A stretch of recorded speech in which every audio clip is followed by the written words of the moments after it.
CAA অথবা NRC, এই দুইটি কিন্তু আলাদা জিনিস। একটি হলো সিএএ হলো সিটিজেন অ্যামেন্ডমেন্ট বিল, যেই বিলের আওতায় মানে আমাদের যে ভারতবর্ষের নাগরিকরা রয়েছে তাদেরকে সিটিজেন বানানো হবে, অর্থাৎ যে ইন্ডিয়ান নাগরিক রয়েছে তাদেরকে আবারও ইন্ডিয়ান করা হবে বা তাদেরকে ইন্ডিয়ান বাসিন্দা করা হবে। তো যারা রয়েছে আজ থেকে 50 বছর, 100 বছর, 150 বছর থেকে, তাদেরকে আবারও কিন্তু তাদের সিটিজেনশিপ দেওয়া হবে। অর্থাৎ যারা এতদিন থেকে ইন্ডিয়ায় রয়েছে তারা কেউই ইন্ডিয়ান সিটিজেন নয়। আমাদের যে সেন্ট্রাল সরকার অর্থাৎ বিজেপি সরকার, সেই বিজেপি সরকারের যে আইন, সেই আইন অনুযায়ী তারা যাদেরকে এই ভারতের নাগরিকত্ব দেবে তারাই ভারতের নাগরিক। সোজা সাপটা কথায় বা সোজা সাপটা ভাষায় কিন্তু এটি, যে আমরা কেউ নাগরিক নই, বিজেপি সরকার যাকে নাগরিকত্ব দেবে সেই হবে ভারতের নাগরিক। অর্থাৎ যে ব্যাপারটি দাঁড়ায় সেটি হলো আপনারা বা আমরা যাদেরকে ভোট দিয়ে নমিনেট করলাম, যারা দেশের প্রধানমন্ত্রী বা বিভিন্ন জায়গায় গেল, তারা গিয়ে নতুন একটা আইন পাশ করলো, যেই আইনের মধ্যে আপনারা যারা ভোট দিয়ে জেতালেন তাদেরকেই নাগরিকত্ব নিতে হবে, আপনারা যাদেরকে জিতালেন তাদের কাছ থেকে। অর্থাৎ যে ব্যাপারটি, একটা হিন্দি প্রবাদ আছে, আ ব্যাল মুঝে মার, তো এই রকমই ব্যাপারটি হয়ে গেছে যে আমরা নিজেই কিন্তু গরুর সামনে গিয়ে তাদেরকে বলছি যে আসো এখন আমাকে মারো, আমরা নিজেই গেলাম এবং নিজেই বলছি। তো যাই হোক, এই যে ব্যাপারটি, এই ব্যাপারটি নিয়ে কিন্তু খুব আন্দোলন হয়েছিল করোনার আগে, আমরা প্রত্যেকেই জানি, এবং দীর্ঘ 4 বছর থেকে এই আইন হওয়ার পরেও কিন্তু এখনো পর্যন্ত লাগু করা হয়নি কোথাও, শুধুমাত্র আসামের মধ্যে লাগু হয়েছে। তো যাই হোক, তো তখন থেকে কিন্তু এই আইন এখন পর্যন্ত লাগু করা হয়নি।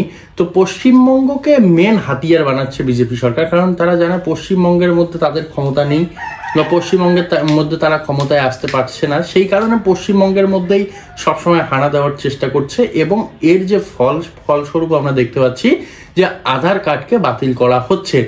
তো আমাদের পশ্চিমবঙ্গ তথা পুরো ভারতবর্ষের মধ্যে একটি সম্প্রদায় রয়েছে, মথুরা সম্প্রদায়, যারা হিন্দু ধর্ম পালন করে, তাদের মধ্যে একটি সম্প্রদায় রয়েছে মথুরা সম্প্রদায়। তো এই মথুরা সম্প্রদায়ের কিছু লোক আজ থেকে 15 বছর, 20 বছর, কেউ বা 5 বছর, কেউ বা 7 বছর, যেটি বলে ধর্মীয় উৎপীড়নের কারণে বিভিন্ন দেশ থেকে, বাইরের দেশ থেকে ইন্ডিয়াতে আসে, এবং আসার পর তারা এখানকার বাসিন্দা হয়ে যায়, এবং হওয়ার পর এইখানে তাদের আধার কার্ড দেওয়া হয়, ভোটার কার্ড দেওয়া হয়, রেশন কার্ড দেওয়া হয়, সমস্ত রকম সুযোগ সুবিধা দেওয়া হয়। কিন্তু এখন হঠাৎ করে তাদের এবং কিছু সাধারণ মানুষের যে আধার কার্ড, সেই আধার কার্ড বন্ধ করে দেওয়া হচ্ছে সেন্ট্রাল সরকারের তরফ থেকে বা ইউআইডিএআই এর তরফ থেকে, যেটিকে ধামাচাপা দেওয়ার জন্য সেন্ট্রাল সরকারের কিছু মন্ত্রী বা কিছু আমলা বা কিছু সাংবাদিক বা কিছু মিডিয়া তারা বলছে যে না, এটি ভুলবশত হয়ে গেছে।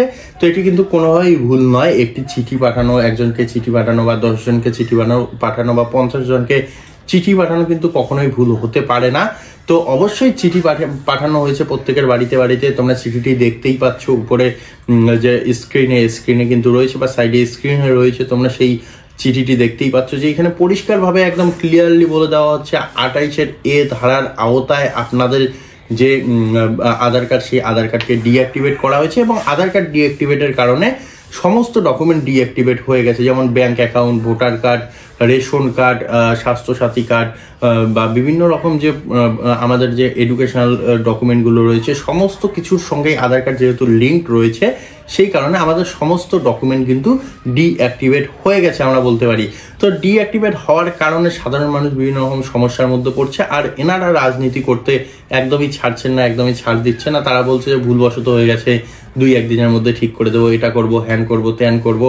কেউ আর নতুন পোর্টাল খুলছে, নতুন পোর্টাল খুলে সেইখানে দেখাচ্ছে যে এইখানে এসে আবেদন করুন, আমরা সমস্ত কিছু ঠিক করে দেবো। জানি না কতটা তারা ঠিক করতে পারবে, বা যারা বলছে 2-1 দিনে ঠিক করে দেবো, কতটা তারা ঠিক করবে। তবে তোমরা প্রত্যেকেই জানো, কিছুদিন আগে আমাদের কেন্দ্রীয় স্বরাষ্ট্রমন্ত্রী শ্রী অমিত শাহ পশ্চিমবঙ্গে একটি ভাষণের মধ্যে বলে যে এই লোকসভা ভোটের আগে তারা কিন্তু পশ্চিমবঙ্গের মধ্যে এনআরসি এবং সিএএ দুটোই লাগু করবে বা চালু করবে।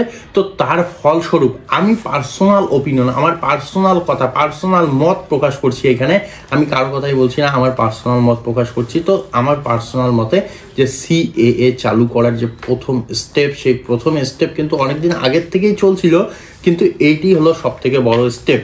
তোমরা দেখবে যে সমস্ত এলাকার মধ্যে চিঠিগুলো এসেছে, তার আশেপাশের লোক কিন্তু খুবই খুশি হচ্ছে যে না, এনারা 2 বছর, 3 বছর, 4 বছর, 5 বছর আগে এসেছে, সেই জন্য এনাদের নামে চিঠি এসেছে, আমাদের নামে আসেনি। তো এইরকম ব্যাপারটি কিন্তু হয়ে যাচ্ছে। তো এইখানে আমি বলবো কারো খুশি হওয়ার কোনো দরকার নেই, বা বিভিন্ন সম্প্রদায়ের যে সমস্ত মানুষ রয়েছে, যেমন মুসলিম সম্প্রদায় রয়েছে, খ্রিস্টান সম্প্রদায় রয়েছে, বিভিন্ন সম্প্রদায়ের যে সমস্ত মানুষ রয়েছে তাদের উদ্দেশ্যে আমি বলবো যে খুশি হওয়ার কোনো দরকার নেই। শুধুমাত্র হিন্দুদের নামে এসেছে বা মতুয়াদের নামে এসেছে বা আমাদের নামে আসেনি, তো এই ব্যাপার নিয়ে কোনো খুশি হওয়ার কোনো ব্যাপার নেই। কারণ প্রত্যেকের নামেই বা প্রত্যেকেরই যদি এনআরসি বা সিএএ হয় তাহলে প্রত্যেককেই সেখানে গিয়ে হাজিরা দিতে হবে, প্রত্যেকেরই নামে কিন্তু সিএএ এবং এনআরসি লাগু হবে, সেই জন্য প্রত্যেককেই কিন্তু যেতে হবে। ভয়ের অবশ্যই কারণ রয়েছে, ভয়ের অবশ্যই কিন্তু একটি জায়গা রয়েছে, কারণ তোমরা দেখবে যে সিএএ এবং এনআরসি যদি হয় তাহলে এইখানে কিন্তু অনেক রকম সমস্যা হবে। যেমন সরকারি কর্মচারীরা আমাদের প্রত্যেকটি ডকুমেন্টের মধ্যে বিভিন্ন রকমের ভুল ভ্রান্তি করে রাখছে, এবং সেই সরকারি কর্মচারীরাই কিন্তু যখন এগুলিকে ভেরিফিকেশন করবে তারা কিন্তু সেইখানে তাদের যে ক্ষমতা সেই ক্ষমতা দেখানোর চেষ্টা করবে। তারা বলবে যে না আপনাদের এখানে ভুল রয়েছে, সেই জন্য আপনাদের হয়তো এই ডকুমেন্টটি না, এইরকম তারা কিন্তু সাধারণ মানুষকে হয়রানি করতে একদমই ছাড়বে না। সো সেই জন্য অবশ্যই প্রত্যেকেরই ভয় রয়েছে, এবং সিএএ এবং এনআরসি চালুর যে প্রথম ধাপ, সেই প্রথম ধাপ হিসেবে আমরা এই বিষয়টিকে ধরে নিতে পারি যে আধার কার্ড বাতিল করা। আধার কার্ড বাতিল করা কিন্তু মোটেও একটি সাধারণ ব্যাপার নয়, কারণ আধার কার্ড বর্তমানে ভারতীয় নাগরিকের সব থেকে বড় ইম্পর্টেন্ট একটি ডকুমেন্ট, যেই ডকুমেন্টের মাধ্যমে ভারতের প্রত্যেকটি নাগরিকের সমস্ত তথ্যকে কিন্তু আমরা অ্যাক্সেস করতে পারি।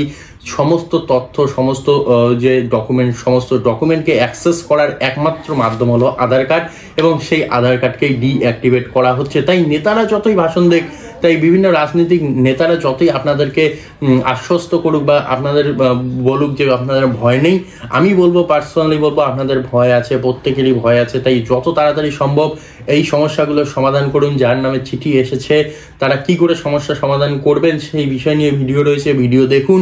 অবশ্যই সেই প্রসেসে আপনাদের যে সমস্যা সেই সমস্যার সমাধানের চেষ্টা করুন। যদি না হয় তাহলে অবশ্যই রিজিওনাল অফিসে যান, গিয়ে ডকুমেন্ট জমা করুন, করে আপনাদের সমস্ত ডকুমেন্ট ঠিক করুন। কারো ভরসায় বসে থাকলে চলবে না, এই সময় অবশ্যই নিজের ডকুমেন্ট, নিজের তথ্য নিজেকেই ঠিক করতে হবে।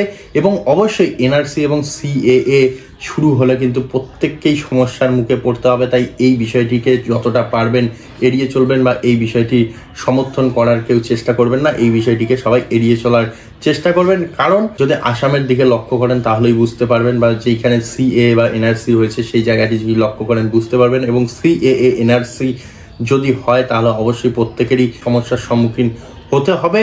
এই যে তথ্যগুলি, এই তথ্যগুলি বা এই যে কথাগুলি, এই কথাগুলি আমি সাধারণ মানুষ এবং আমাদের যারা অডিয়েন্স রয়েছে তাদেরকে সচেতন করার জন্যই এই ভিডিওটি তৈরি করা। তাই যারা এই ভিডিওটি দেখছেন তারা প্রত্যেকেই সচেতন হয়ে যান, প্রত্যেকেই ডকুমেন্ট ঠিক করে নিন, প্রত্যেকেরই যাদের নামে এই চিঠি এসেছে তারা যত তাড়াতাড়ি সম্ভব নিজের আধার কার্ডটিকে অ্যাক্টিভ করিয়ে নিন। কারণ এটি কিন্তু কোনো গ্লিচ নয়, এটি কিন্তু কোনো ভুলবশত আসার চিঠি নয়। আমার পার্সোনাল মতে এটি কিন্তু কোনোভাবেই গ্লিচ নয়, তাই অবশ্যই সাবধান হয়ে যান। তো আশা করি এই ভিডিওটি কাজে লাগবে, কাজে লাগলে অবশ্যই শেয়ার করতে হবে, এবং শেয়ার করাটা কিন্তু বাধ্যতামূলক, কারণ প্রত্যেককেই সাবধান করতে হবে। এবং চ্যানেলটিকে অবশ্যই সাবস্ক্রাইব করতে হবে, কারণ এই আপডেটগুলো আমরা নিয়ে আসবো। তো দেখা হবে আরও এরকম একটি ভিডিওতে। ততক্ষণের জন্য ভালো থাকুন, সুস্থ থাকুন, ধন্যবাদ।